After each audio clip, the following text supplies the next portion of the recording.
Alright mga boss, good morning. Welcome sa channel natin, Jess Mechanic. So meron tayo ditong change oil na gagawin, I-share ko lang sa inyo paano tayo mag-change oil, PMS. So ito yung dipstick, hugutin natin. So dito natin padadaanin yung hangin natin, para pag din-rain, mahanginan natin.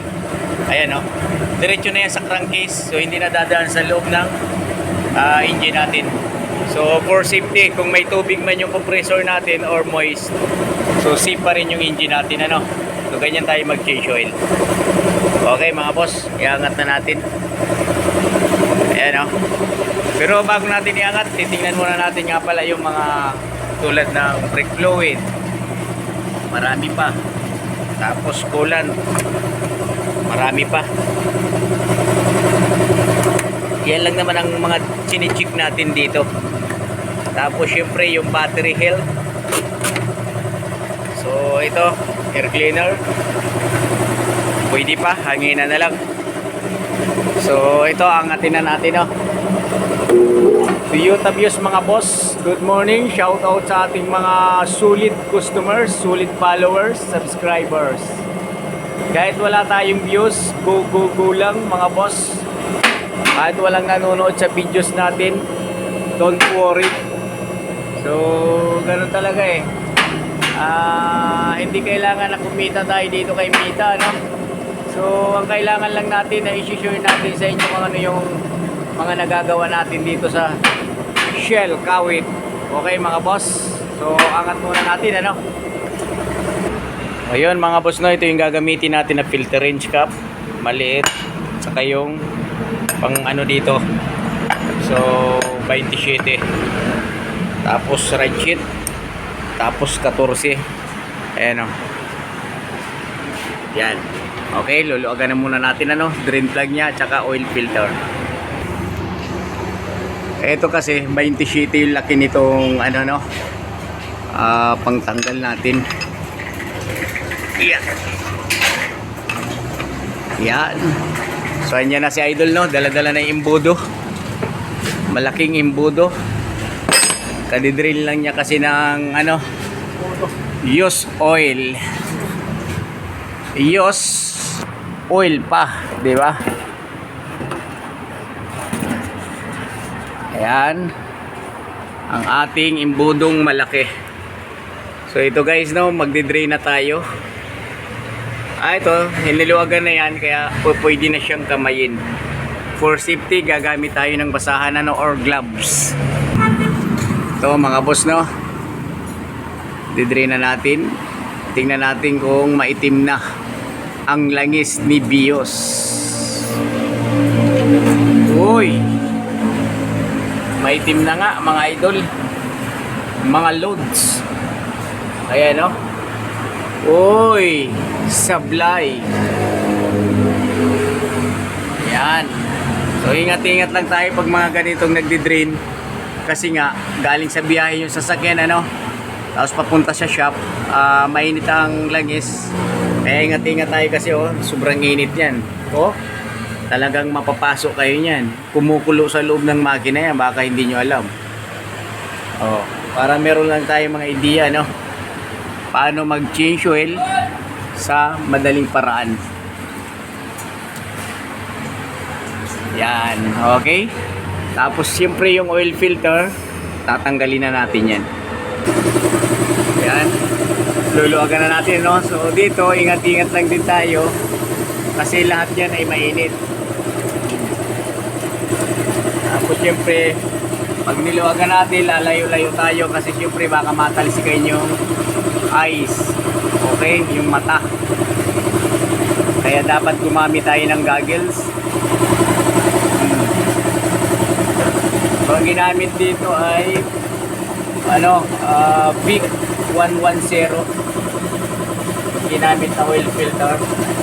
Napakatibay niyan mga boss. Hanginan mo nga nyo para bumugas siya. Tapos syempre yung CVT fluid, pag umabot na tayo ng 50 to 60,000 kilometers, pwede nyo nang palitan ang laman ng CVT fluid ng transmission. Okay? Automatic yan ha. O pagka manual naman, mga 100 gaya niya.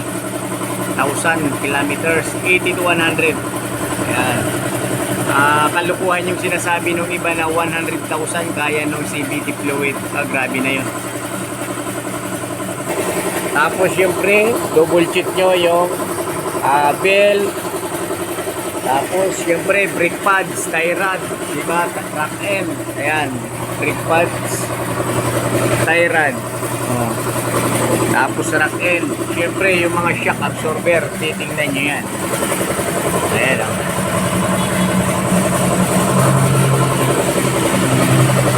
Toyota Vios. For change oil tayo. Tapos titingnan natin yung langis na gagamitin natin, ano mga boss. Ito. Ito yung langis na gagamitin natin. Yan. For 5,000 kilometers yung tinatagal nito, special. Tapos syempre, kung ano yung tinanggal natin na oil filter, yun din yung ibabalik natin. Every change oil, magpapalit tayo ng oil filter. So talagang tuwing change oil, papalitan to kasi importante ito. Tigasala ng mga latak, dumi ng langis. Okay mga boss, lalagyan na natin ng langis. Ayan ha. Ito yung gasket ng filter.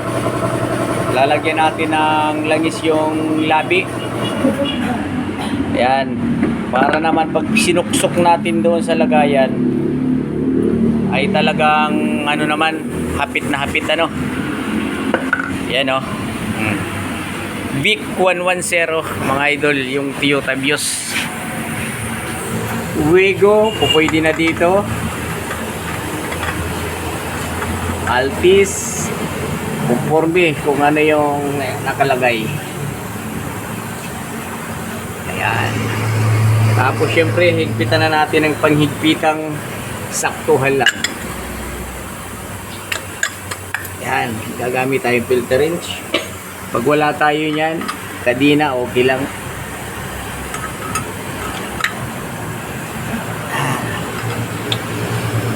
Okay, so ganun lang higpit, ayos na yan. Fix na yan. Wala tayong guys dito eh. So yan, mga boss, mga lodi, drain plug ay 14 ano. Basta tandaan nyo lagi, yung Toyota, laging 14 yan. Pera na lang kung oversize na ng may-ari. Dapat yung box na kasi nilahapon. Alin? Motor eh. Pero maganda lagyan natin ito eh. Then, boom. Lagkoning ko yun. Dali ko dito. Pero maganda lagyan.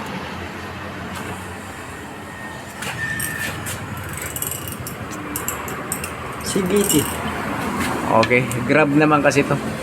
So mahaba-haba pa ang tatahakin yan. Okay mga boss, no? CVT fluid ni Bossing ay mahaba-haba pa yung life, yung buhay niya. Yun, nahulog. Okay mga boss, no? Back to work. Ayan o. So tinanggal natin yung hose. Sasalinan na natin ng langis si Vios. So ang capacity nga pala ni Toyota Vios, 3 mahigit yan, may tira na konting-konti lang. Okay guys, sasali na muna tayo ano. So okay guys. So isali na mga boss yung langis. Ayan, itong langis na to pang 5,000 kilometers no. Tapo kaya 6 na buwan. So saktuhan lang yun. Kung saan sa dalawang mauna, 6 months or 5,000 kilometers. Para malinaw lang sa atin ang lahat. Kasi baka mamaya mayroong gumagamit yan, paabuti ng 10,000 kilometers ay hindi na ho, ano yan. Kung sa ano talagang malapot na sa makina nyo yan, pag ganun ang nangyari. Yan o. Okay nyo, yung air cleaner nyo. Ayun na. Okay mga boss no, ganun lang kadali mag-change oil. So napaka very easy, basic. Tapos yung filter inangina na lang ano, tsaka makina. Para naman ano, matuwa yung ating mga customers. Toyota Vios. Okay mga boss, Ganun lang kadali, no? Huwag yung kalimutan mag-follow, subscribe, comment, share ng ating channel, no?